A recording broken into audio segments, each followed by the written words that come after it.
Hello everyone, welcome to my YouTube channel study centre. और हमने DTPLSB TGT social science की एक series को स्टार्ट करा है। इसमें हम DTPLSB के जो भी पेपर हुए हैं उनको हम क्या कर रहे हैं, डिस्कस कर रहे हैं।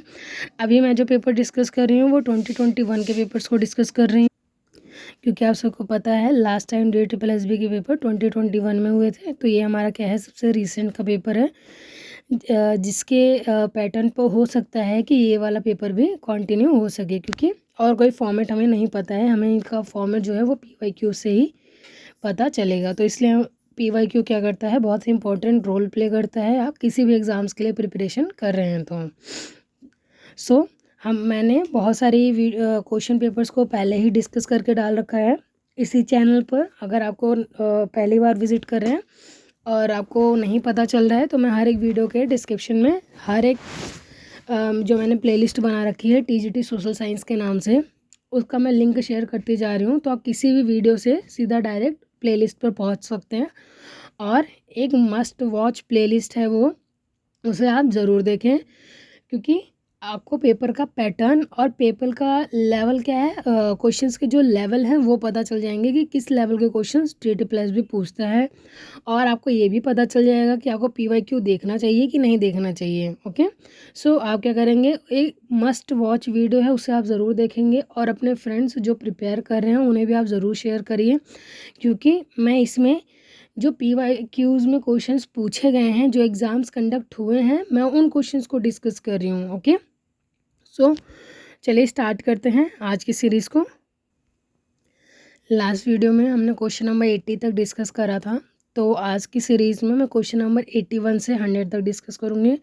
और आप सबको पता होगा कि जो SST स्पेसिफिक पेपर जो आता है हमारा पेपर 2, इसमें 90 क्वेश्चंस होते हैं जो हमारे क्या होते हैं, सब्जेक्ट रिलेटेड होते हैं। 10 क्वेश्चंस होते हैं हमारे पेडागोजी से रिलेटेड होते हैं। तो अगर आपको नहीं पता है तो मैं आपको बता देती हूँ। और जो क्वेश्चंस होते हैं वो 20 सेक्शंस में डिवाइडेड होते हैं। बाकी जो लास्ट का सेक्शन होता है 2, उसमें क्या होते हैं 10 क्वेश्चंस डिवाइडेड होते हैं, यानी कि 20 मार्क्स के 4 सेट्स तैयार किए जाते हैं और 2 सेट तैयार किए जाते हैं 10 मार्क्स के। इन 10 मार्क्स में मोस्टली सिविक्स पूछी जाती है और लास्ट के जो 10 होते हैं उसमें क्या पूछा जाता है हमारा, उसमें हमारे जो पेडागोजी है वो पूछी जाती है। जैसे आपको पता है हमारी SST पेडागोजी है, तो SST से रिलेटेड पेडागोजी के 10 क्वेश्चन आपसे पूछे जाएंगे। तो ये हमारा क्या हो जाता है, पेपर 2 का पैटर्न होता है। और आपको पता होगा कि अगर हम एक हमारा जो सेशन है उसको अटैम्प्ट करते हैं, उसके बाद ही हमारा दूसरा सेशन खुलता है, इसमें हम जंप नहीं कर सकते हैं। ठीक है, तो चलिए स्टार्ट करते हैं। आज का क्वेश्चन नंबर फर्स्ट है हमारा, विच of the following type of democracy mainly emphasis on the institution of democracy, यानी कि निम्नलिखित में से किस प्रकार का लोकतंत्र मुख्य रूप से लोकतंत्र की संस्थाओं पर जोर देता है। प्रोसीजरल डेमोक्रेसी यानी प्रक्रियात्मक लोकतंत्र, एंड सब्सटेंटिव लोकतंत्र डेमोक्रेसी यानी मूल लोकतंत्र, और सोशल डेमोक्रेसी यानी सामाजिक लोकतंत्र। तो आप सबको डेमोक्रेसी पता होगा। डेमोक्रेसी क्या होता है, जिसमें जो पीपल होते हैं, कॉमन पीपल्स होते हैं, उनके पास राइट होता है अपने एक रिप्रेजेंटेटिव को चूज़ करने का, वोटिंग राइट्स होता है। तो उसमें क्या इक्वालिटी दी जाती है हर एक पीपल्स को, जो भी क्या होते हैं कंट्री के सिटीजन्स होते हैं। तो वो क्या होता है हमारा डेमोक्रेट यानी लोकतंत्र होता है। तो देखते हैं ऑप्शन नंबर फर्स्ट सही है, सेकंड सही है, यस फर्स्ट और सेकंड सही है, या फिर तीनों ही हमारे जो स्टेटमेंट्स गिवन है सही है। तो इसका राइट आंसर क्या हो जाएगा, ओनली फर्स्ट वाला जो है वो हमारा क्या है, सही हो जाएगा। ठीक है, तो चलते हैं नेक्स्ट क्वेश्चन पर। Question number 82, which of the following is not an unit of local self government in India. तो आपको पता है हमारे इंडिया में जो हम फेडरल स्ट्रक्चर को फॉलो करते हैं, जो कि कहाँ से लिया गया है, कनाडा के कॉन्स्टिट्यूशन से लिया गया है। ओके, सो इसमें क्या पूछ रहा है, और हमारा जो मतलब कि फेडरल का मतलब क्या होता है, distribution of power between government और गवर्नमेंट बोले या फिर सेंट्रल और स्टेट के बीच में, और लोकल गवर्नमेंट के बीच में भी क्या कहते हैं, गवर्नमेंट उसका पावर की डिस्ट्रीब्यूशन है। और ये किस पे है, गांधीयन प्रिंसिपल्स पे डिवाइड किया गया है। जो लोकल लेवल्स में भी गवर्नमेंट को जो पावर्स हैं वो डिवाइड किया गया है। निम्नलिखित में से कौन भारत में स्थानीय स्वशासन की एक इकाई नहीं है? पंचायती राज इंस्टीट्यूशन यानी पंचायती राज संस्थाएं, या फिर म्यूनिसिपल कॉरपोरेशन, नगर निगम, नीति आयोग, या फिर म्यूनिसिपल काउंसिल्स। तो आप सबको पता है ये क्या है, लोकल लेवल की गवर्नमेंट है, ये लोकल लेवल की है, ये भी क्या है हमारी लोकल लेवल की है, लेकिन नीति आयोग जो होती है वो सेंट्रल लेवल का होता है। ठीक है, इसका राइट आंसर क्या हो जाएगा, नीति आयोग। आपको पता होना चाहिए कि अब जैसे यहाँ पे नीति आयोग से रिलेटेड क्वेश्चन पूछ लिया है, तो आपसे नेक्स्ट हो सकता है कि जब आपका सेशन हो या फिर जब आपका शिफ्ट हो, उसमें आपसे नीति आयोग कब बना था ये पूछ लेता है, डेट पूछ लेगा आपसे, इसका काम क्या है, कि ये क्या करता है, थिंक टैंक के काम करता है, और ये इम्प्लीमेंट कब हुआ था, 1 जनवरी 2015 में, यानी 2015 में इसको इम्प्लीमेंट किया गया था। किसको रिप्लेस करके, जो हमारे यहाँ पे 5 ईयर्स प्लान चलते थे, आपको पता होगा हमारे जो 5 ईयर्स प्लान होते थे उनको रिप्लेस करके नीति आयोग का क्या किया था, गठन किया गया था। और इसका जो मेन पर्सन होता है वो कौन होता है, हमारे देश का पीएम होता है। ठीक है, आई होप यहाँ पर आपको नीति आयोग से रिलेटेड क्लियर हो गया होगा। नेक्स्ट क्वेश्चन है हमारा question number 83। Which of the following are the 3 tier of panchayati raj in India, यानी निम्नलिखित में से कौन पंचायती राज के 3 स्तर हैं, ब्लॉक लेवल, डिस्ट्रिक्ट लेवल, या फिर नगर पालिका। इसका राइट आंसर क्या हो जाएगा, 1st एंड 2nd, यानी ब्लॉक, डिस्ट्रिक्ट और क्या हो जाएंगे हमारे, ये 3 टियर गवर्नमेंट्स में आते हैं हमारे। ठीक है, नेक्स्ट क्वेश्चन है हमारा question number 84। Who campaign to start the new political system of panchayat democracy in Nepal. तो नेपाल से रिलेटेड बहुत ही ज़्यादा, मतलब हर एक शिफ्ट में आपको नेपाल और बोलीविया का क्वेश्चन आपको देखने को ही मिलेगा। तो मैं आपको सजेस्ट करूँगी कि आप इंडियन जो हमारा पॉलिटी है उसको पढ़ेंगे अच्छे से, फिर उसके बाद जो 10th क्लास की सिविक्स है जिसमें नेपाल और बोलीविया का केस स्टडी दी गई है उसको अच्छे से पढ़ेंगे, और आपको कुछ भी नहीं पढ़ना है, आके 10 मार्क्स इसमें बन जाएंगे बड़े आराम से। ठीक है, तो नेपाल में पंचायत लोकतंत्र की नई राजनीतिक व्यवस्था शुरू करने के लिए किसने अभियान चलाया था, किंग त्रिभुवन ने, पृथ्वी नारायण शाह ने, किंग महेंद्र ने, या फिर जंग बहादुर राणा ने। तो इसका राइट आंसर क्या हो जाएगा, किंग महेंद्र ने क्या किया था, जो पॉलिटिकल सिस्टम है उसको स्टार्ट किया था, कहाँ पर, नेपाल में। इसमें आपको नेपाल की भी डेमोक्रेसी जो क्या कहते हैं वहाँ पर पॉलिटिकल अपराइजिंग्स वगैरह हुए थे, मूवमेंट्स हुए थे, वो आपको पता होना चाहिए। नेपाल से रिलेटेड क्वेश्चन है तो वो कुछ भी पूछ सकता है। ठीक है, नेक्स्ट क्वेश्चन है हमारा question number 85। In which of the following years did the Chaco war start, यानी जो चाको वॉर था वो किस वर्ष में हुआ था, 1935, 32, 36 या फिर 1933। इसका राइट आंसर क्या हो जाएगा, जो हमारा चाको वॉर हुआ था वो कब हुआ था, 1932 में हुआ था। नेक्स्ट क्वेश्चन है हमारा question number 86। Which of the following part of the Indian constitution deals with the American amendments to the constitution, यानी हमारे संविधान का कौन सा पार्ट है जो अमेंडमेंट्स यानी संशोधन से संबंधित है। तो सबसे पहले आपको पता होना चाहिए संशोधन 368 आर्टिकल में आता है हमारा। ठीक है, और इसे हमने कहाँ से लिया है, साउथ अफ्रीका के कॉन्स्टिट्यूशन से लिया है, प्रोसीजर ऑफ अमेंडमेंट। इतना पता होना चाहिए, ये भी पूछ सकते हैं, ये भी पूछ सकते हैं। इसलिए मैं कह रही हूँ कि अगर आपको कोई भी एक चीज़ मिलती है तो उससे रिलेटेड जो भी फैक्ट्स हैं वो आपको याद होने चाहिए, कुछ भी पूछा जा सकता है, ये नहीं कि ये क्वेश्चन आया है तो यही क्वेश्चन आएगा। ठीक है, ऑप्शन है हमारे पास पार्ट 21, पार्ट 20, पार्ट 18 या फिर पार्ट 17। तो इसका राइट आंसर क्या हो जाएगा, पार्ट 20 में जो हमारा प्रोसेस ऑफ अमेंडमेंट है वो पार्ट 20 में दिया गया है। और अगर आर्टिकल पूछता है तो आर्टिकल हो जाता है हमारा 368 आर्टिकल। ठीक है, नेक्स्ट क्वेश्चन है हमारा question number 87। Which of the following pairs is correctly match. तो कौन से पेयर्स है करेक्टली मैच है, तो आर्टिकल 341 है वो शेड्यूल्ड कास्ट के लिए है, आर्टिकल 342 जो है 342A सोशल एंड इकोनॉमिकली जो बैकवर्ड क्लासेस होते हैं उनके लिए है, एंड आर्टिकल 338 यानी 338 किस लिए है, national commissioner for backward classes, यानी अनुच्छेद 341 अनुसूचित जातियाँ, अनुच्छेद 342A सामाजिक और आर्थिक रूप से पिछड़े वर्ग के लिए है, और अनुच्छेद 338 राष्ट्रीय पिछड़ा वर्ग आयोग के लिए है। तो इसका राइट आंसर क्या हो जाएगा, ऑप्शन नंबर ए यानी फर्स्ट और सेकंड जो हैं वो हमारे सही हैं। यानी आर्टिकल 341 शेड्यूल कास्ट से डील करता है और article 342A socially and economically backward जो क्लासेस होती हैं उनसे डील करता है। नेक्स्ट क्वेश्चन हमारा question number 88, which of the following article of the Indian constitution deal with the provision as to जजेस ऑफ हाई कोर्ट। तो जो जज होते हैं हाई कोर्ट्स के उनसे कौन सा आर्टिकल डील करता है? आर्टिकल 392, 378, 376 या 393। तो इसका राइट आंसर क्या हो जाएगा? आर्टिकल नंबर 376 क्या करता है? जो हमारे हाई कोर्ट के जज होते हैं उनसे रिलेटेड होता है। नेक्स्ट क्वेश्चन पे चलते हैं। Question number 89, part 18 of Indian constitution deals with dash provision. तो अभी हमने, आप ज़रूर रिवाइज करेंगे, पार्ट 20 किससे रिलेटेड था? अमेंडमेंट से। और हाई कोर्ट के जो जज होते हैं उनसे कौन सा रिलेटेड है हमारा आर्टिकल? Article number 376। सो भारतीय संविधान का भाग जो 18वां है वो कौन से प्रावधानों से संबंधित है? मिसलेनियस से, टेम्पररी, ट्रांजिशनल एंड स्पेशल यानी अस्थायी, संक्रमणकालीन और विशेष से, इमरजेंसी यानी आपातकालीन से, पंचायत या फिर ग्राम पंचायत से रिलेटेड है हमारा आर्टिकल कौन सा? 18। तो आर्टिकल 18 जो है वो हमारा किससे डील करता है?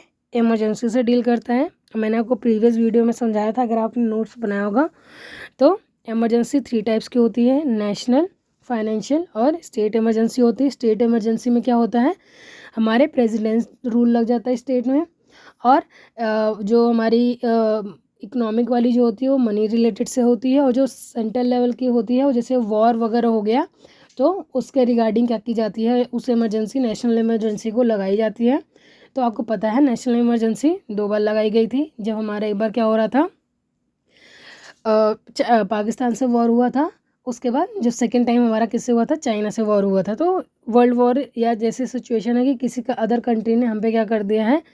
आक्रमण कर दिया, तो उस टाइम पे क्या की जाती है? नेशनल इमरजेंसी को लगाई जाती है। इससे रिलेटेड जो हमारे आर्टिकल्स हैं उनको आप याद रखेंगे, 352, 356 एंड 360। 4 के गैप में है। मैंने प्रॉपर आपको ये एक लास्ट वीडियो में समझाया था। तो अगर आपने नहीं देखी है वीडियो तो आप उस वीडियो को देखेंगे, और अगर आपने देखी है तो आप नोट्स बनाएंगे। मैंने आपको बता रखा है पहले से कि आप नोट्स ज़रूर बनाएंगे। नेक्स्ट क्वेश्चन है हमारा question number 90, which of the following states is not mention in part 21 of Indian constitution. तो अब आप देख लीजिए 3 पार्ट्स हमारे पूछे गए हैं, पार्ट 8। और ऐसा नहीं है कि डायरेक्ट पार्ट पूछ रहा है आपको, मतलब कि उसके अंदर का आइटम दे देगा वो पूछ लेगा, या फिर डायरेक्टली आपसे पार्ट पूछ लेगा। तो आपको इससे पता चल रहा होगा कि अगले पार्ट्स जो 24 हैं वो कितने इंपॉर्टेंट है। तो 24 के 24 पार्ट्स आपको याद होने चाहिए, और कौन से लेके कौन सा आर्टिकल तक डील करते हैं आप इसको भी एक बार अच्छे से देख लेंगे पार्ट्स में। सो पूछ रहा है कि पार्ट 21 में कौन भारतीय संविधान के भाग 21 में निम्नलिखित में से किस राज्य का उल्लेख नहीं किया गया है? पंजाब, असम, गोवा या फिर मणिपुर का? तो इसका राइट आंसर क्या हो जाएगा? ऑप्शन नंबर ए, यानी पार्ट जो हमारा 21 है उसमें पंजाब का उल्लेख या फिर पंजाब को मेंशन नहीं किया गया है। नेक्स्ट क्वेश्चन हमारा क्वेश्चन नंबर 91। यहाँ से हमारे पैडागोजी के क्वेश्चन स्टार्ट हो जाते हैं, और पैडागोजी के क्वेश्चन आपके मोस्टली अंडरस्टैंडिंग बेस्ड होते हैं। इनको आपको कहीं से भी लर्न करने की या टाइम निकाल के, ये नहीं कि आपको इसको करने की ज़रूरत है या कहीं से कॉन्सेप्ट पढ़ेंगे आप, जो पैडागोजी की बुक्स हैं उनको आपको खोलना है, पढ़ना है, ऐसा नहीं करना है। PYQs लगाइए और थोड़ी बहुत अपनी अंडरस्टैंडिंग लगाइए, जिससे आपको लगे कि मतलब कि आपके अंडरस्टैंडिंग में क्या सही होना चाहिए, वो क्या हो जाएगा? आपका सही आंसर हो जाएगा। So which of the following statement is not correct? कौन सा स्टेटमेंट सही नहीं है? Social studies seek social utility यानी सामाजिक अध्ययन सामाजिक उपयोगिता की तलाश करता है। Social science represent an adult approach, सामाजिक विज्ञान एक वयस्क दृष्टिकोण का प्रतिनिधित्व करता है। थर्ड है हमारा social science is social studies is concern with practical aspects of human affairs. It means सामाजिक अध्ययन मानव मामलों के व्यवहारिक पहलुओं से संबंधित है। या social science are study through idealistic approach यानी सामाजिक विज्ञान का अध्ययन आदर्शवादी दृष्टिकोण के माध्यम से किया जाता है। सो यहाँ पे आपकी अंडरस्टैंडिंग जो है वो कम आएगी। आपकी अंडरस्टैंडिंग में जो आपको सही लग रहा है वो आपका 90% चांसेस है कि वो आपका क्या होगा, सही आंसर होगा। तो सोशल साइंस क्या करता है, सोशल यूटिलिटी को देखता है। ये हमारा क्या हो जाएगा, सही आंसर, लेकिन इसमें हमसे नॉट पूछा है तो इसलिए हमारा क्या हो जाएगा, ये वाला राइट आंसर हो जाएगा। नेक्स्ट क्वेश्चन है हमारा क्वेश्चन नंबर 92। इसमें क्या है, which of the following are the general features of learner centre social science class. तो कौन सा ऐसा है जो शिक्षार्थी केंद्रित सामाजिक विज्ञान वर्ग की सामान्य विशेषताएं निम्नलिखित में से कौन सी हैं। Going beyond the text book, हमें टेक्स्ट बुक्स के परे जाना चाहिए। Creating space for exploration into social issue, बाकी जो सामाजिक मुद्दे हैं उसमें अन्वेषण के लिए स्थान सृजित करना चाहिए। और थर्ड है हमारा यूजिंग ऑडियो विजुअल मटेरियल्स, हमें क्या करना चाहिए, श्रव्य दृश्य सामग्री का उपयोग करना चाहिए। तो इसका राइट आंसर क्या हो जाएगा, ऑप्शन नंबर बी, यानी कि तीनों ही क्या है हमारे सही आंसर हो जाएंगे। सो नेक्स्ट क्वेश्चन है हमारा question number 93। Decision about which of the following are affected by assessment, यानी निम्नलिखित में से किसके बारे में मूल्यांकन से कौन मूल्यांकन से प्रभावित होते हैं। एडवांसमेंट, उन्नति, इंस्ट्रक्शनल नीड, निर्देशात्मक आवश्यकताएं, या फिर ग्रेड। तो इसका राइट आंसर क्या हो जाएगा, फर्स्ट, सेकंड, थर्ड, यानी तीनों ही जो होते हैं हमारे असेसमेंट को अफेक्ट करते हैं। नेक्स्ट क्वेश्चन है हमारा question number 94। So which are the following are the aspects of an effective classroom management, हमें क्या करना है, इफेक्टिव क्लासरूम मैनेजमेंट यानी प्रभावी कक्षा प्रबंधन के पहलू हैं। पहला है प्रमोटिंग क्लासरूम इंटीग्रेशन, यानी हमें क्लासरूम में जो इंटीग्रेशन होती है अतः क्रिया को बढ़ावा देना चाहिए। बिल्डिंग कॉन्जीनियल इन्वायरमेंट फॉर लर्निंग, यानी सीखने के लिए अनुकूल वातावरण का निर्माण करना चाहिए। Maintaining the healthy interpersonal relation, हमें स्वस्थ पारिस्थितिक संबंध बनाए चाहिए। तो इसका राइट आंसर क्या हो जाएगा, ऑब्वियसली बात है तीनों ही हमारे लिए क्या है, सही उत्तर हो जाएंगे, क्योंकि हमें क्या करना है, क्लासरूम में इंटीग्रेशन को इम्प्रूव करना है और एक अच्छा इन्वायरमेंट प्रोवाइड करना है और हेल्दी इंटरपर्सनल रिलेशन होना चाहिए। सो नेक्स्ट क्वेश्चन है हमारा question number 95। Visual arts is about communicating and, मतलब विजुअल आर्ट्स क्या बताते हैं, आइडियाज़ को हेल्प करते हैं, कॉन्सेप्ट्स को या फिर इमोशन को, यानी विचार को संप्रेषित करने में है, या फिर अवधारणा या फिर भावावेश यानी इमोशन को। तो इसका राइट आंसर क्या हो जाएगा, तीनों ही फैक्टर्स क्या हो जाएंगे, इंपॉर्टेंट हो जाएंगे विजुअल आर्ट्स के कम्युनिकेटिंग करने में। हम अपने आइडियाज़ को, कॉन्सेप्ट्स को, इमोशंस तीनों को विजुअल आर्ट्स के थ्रू कम्युनिकेट कर सकते हैं। ओके, नेक्स्ट क्वेश्चन पे चलते हैं question number 96। Which of the following combination about general characteristics of extrovert and introvert is not correct. तो कौन सा मैचिंग पूछ रहा है जो इंट्रोवर्ट और एक्सट्रोवर्ट के रिगार्डिंग करेक्ट नहीं है। So likes to work alone, introvert का क्या है कि वो अकेले काम करना पसंद करते हैं, इंट्रोवर्ट को बोलते हैं अंतर्मुखी। और सेकेंड स्टेटमेंट है हमारा govern by objective ideas, introvert यानी वस्तुनिष्ठ डेटा द्वारा।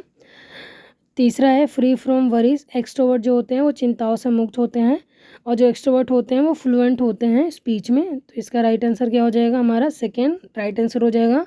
तो ये आपकी क्या है, अंडरस्टैंडिंग बेस्ड था, क्योंकि जो इंट्रोवर्ट होते हैं वो अकेले काम करना पसंद करते हैं, और थर्ड वाला जो एक्सट्रोवर्ट होते हैं वो क्या होता है, चिंताओं से मुक्त होते हैं और कहीं पर वो जहाँ पर भी बोलने की बात आती है वो आराम से बोल सकते हैं। तो स्पीच में क्या होते हैं, एक्सट्रोवर्ट जो होते हैं वो फ्लुएंट होते हैं। ठीक है, नेक्स्ट क्वेश्चन है हमारा question number 97। What are the benefits of inclusive education. First है हमारा it can help break the cycle of poverty and exclusion.